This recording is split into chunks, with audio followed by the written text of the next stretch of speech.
En Melide, José e Mari Carmen decidiron quedar no rural para liderar un proxecto de queixería tradicional. A ver se temos sorte e, ademais de contarnos a súa historia, deixannos probar un pouco. Bueno, pois o noso proxecto é unha queixería, unha fábrica de queixos. Básicamente facemos queixos de denominación de orixe. Estamos en Melide e, bueno, isto empezou, pois, como fai 40 anos en Galicia, todo o mundo vivía do rural. Houve que buscar unha salida ao leite. Decidimos facer queixos. Levamos 35 anos. Antiguamente non había como ahora vocacións. O que era, o seu pai era carpinteiro, un era carpinteiro, e o seu pai era albañil, un era albañil. Bueno, pois eu tiña 16 anos, acabei o instituto, nosotros montamos a fábrica e pois, deciden quedar aquí desde entonces.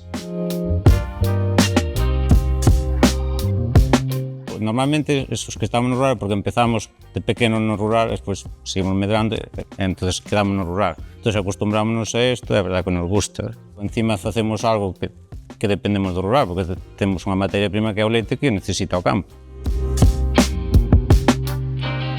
Son queixos que, bueno, intentamos sobre todo manter a esencia de antes e aparte, bueno, se dependemos dunha materia prima que se produce no campo, mellor está no campo. Ter a fábrica no rural, pois axudanos un pouco a ver todo eso.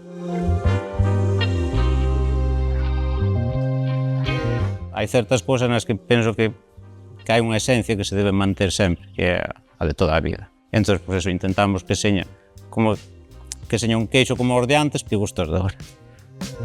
En Begalsa Eroski, cando se trata de buscar produtores, canto máis preto, mellor. Viaxes aquí ao lado.